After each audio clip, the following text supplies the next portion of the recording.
Guys, congratulations on the show.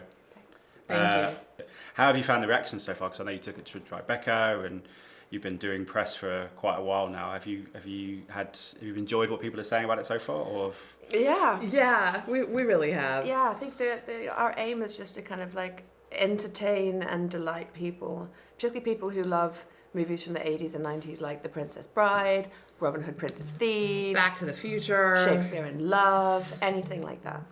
And shows like Blackadder or Buffy the Vampire Slayer. Yes, there's a lot of that DNA in our show. can we just talk about Blackadder and Labyrinth from Willow for 9 minutes? Yeah. That's fine by me, because That's I'm a kid of the absolutely 80s, so it's great. One thing I did want to ask you is, one of the great things about the show, and I was saying this to the other guys, is that I love when shows are one thing and it becomes something else, and they don't fit in a box. And this one is very much like that. And there's been a few shows lately that have kind of tried to deconstruct what the genre suggests that they should do. Yeah. And one of the great things about this show is that it doesn't play by the rules, and I like that. Was that one of the things that you wanted to do with this? And like, we're going to set it in this world, but we're going to go off and you're going to see that we're going to kind of I think audiences are really sophisticated now. They understand the genres, so being able to subvert it kind of gleefully without even thinking about it. Here's fantasy, but not as you know it. Here's history, not as you know it. And here's female protagonist, not as you know it. We always wanted to keep it surprising, to keep it fast-paced. Yeah. But to always keep Jane as the heart of the show, the North Star. Yeah. I always like with this show particularly, it's obviously a period piece, but that you've put swear words in it. Yeah. Because I don't know what it is, but it becomes so like British in the sense that you would watch a period where you're like, oh yeah, there's all these like, not to criticise Bridgerton at all, but it's a very specific thing, isn't it? And then period pieces are such a specific thing. People swear.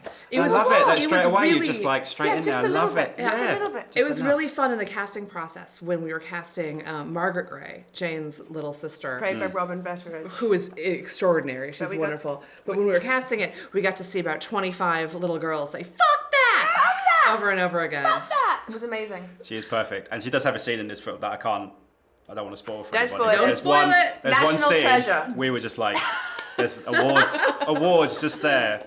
Awards, give her all the awards for that. Yeah, let's talk about Labyrinth from Willow, because they're two of my favourite films, and the DNA of that is so much in this show. I was like picking at little things. Yeah.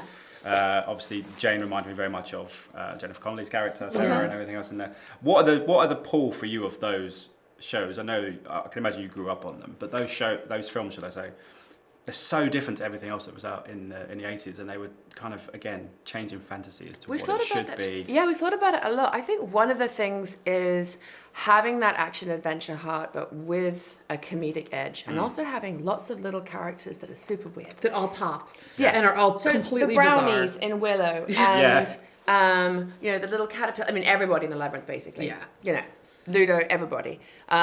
We also actually have a quote taken from Willow in episode 3. Did you see it? What did I miss? I missed it. I am the greatest swordsman that ever lived. Yeah. Oh, of course, yeah. Of course, Matt Mardigan. The great thing about those movies is that they're very, very funny, but when they're scary, they're very scary. That's right. The stakes need to feel real. When Alan Rickman is threatening in Robin Hood, Prince of Thieves, and he's saying, I'll cut your heart out with a spoon, you believe him. You're laughing, but you believe him. Yeah.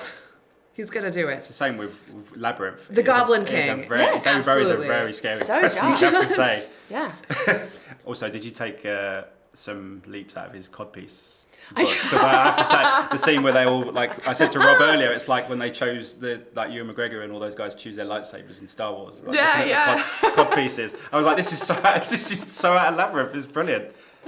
I love that codpiece in Labyrinth. I hadn't thought about that, but you're absolutely right. Yeah. I'm sure it was somewhere in our subconscious. Yeah, for kids it might have been a bit over their heads, but it's all good. Casting this lead, you've picked semi-unknown. She's American, she has a brilliant British accent. In terms of what you guys were looking for, what box did she tick that made her the right person above everybody else? She has that fire in her eyes. And she's so intelligent, she's witty, she can do the action-adventure stuff. She's just brilliant, and she's so lovable. Yeah, she's got that charisma that draws you in and makes you want to know what she's going to do next. Yeah. She's got that, as you say, this wonderful spark of intelligence. Yeah. Jane is somebody who thinks she's the smartest person in every room, Yeah. but you love her for that hubris.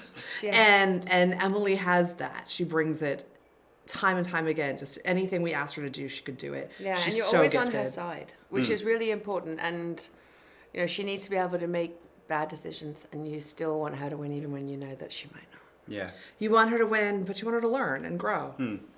She's good with swords as well. And the girl can wield a dagger. She can. And she can ride a horse. And ride a horse, yeah. Oh my gosh. Ticks all the boxes. You are my last stop in the junket today, so I've been asking everybody a few quick fire questions. So you got some great narration in this. Top-notch narration. It's brilliant. If you guys could have anyone narrate your own lives, who would it be? Ollie Chris again. I was going to say Rob Brydon. I take you. Rob Brydon can do yours. I'll take Ollie Chris. He's the narrator of our show. The other one was, I'm sure everybody's been asking you, which animal would you transform into if you could do? My question to everybody has been, if you could transform into any famous person and live their life for just a day, who would it be? Ooh. That's a tough one. Tom Cruise. Just a day. Just a day. Tom Cruise. I want to learn how to run like that. Yeah, do you think you'd be able to take that back with you? Yeah, I think I wake up at 4 in the You can morning. apply that back to your own life? Tom Cruise life, yes. You just spend the whole time on a treadmill? He looks really happy. He does look really happy. Maybe Greta Garbo? That's a good one. Like an old film Before star. or after she disappeared into... Oh, after. In Hermit Just mode. Upper West Side Hermit mode. just Hermit mode. The final one, very quickly, is if you can bring anyone else that you admire into season 2, any actor, budget's no problem, who are you bringing into season 2? Oh my gosh. Taika Waititi, maybe? Oh, that's a good one. That's a really good one. Bill Murray? Oh, yes. Dana Carvey. I've had a Bill Murray next door already. Yeah. I think Dana Carvey, Will Arnett. I'm gonna get Steve Martin? Martin Short. Martin Short. He's my hero. Tracy Ullman. Please bring Steve Martin into season 2. Oh my gosh. Can these actors be alive or dead? Sure. Alan Rickman. Nice. That's good. You should follow through very quickly before I get kicked out of the room. You should follow through. You know in Willa, the little guys? Yeah, the brownies. The brownies. Martin Short, Steve Martin. Do it. Yes. That's a genius idea. If you do it, I'll have some royalties, please. Thank you. Guys, thank you so much for your time. Thank really enjoyed you. the show. Thank you so much. Nice to see you both again. Really nice to see you Good luck again. with Thank everything. you. Thanks so Thanks. much. Ladies and gentlemen, you're watching Hey You Guys! Hey, you guys! Hey you guys! Hey, that's what they all say. Hey you guys! Hey, you guys!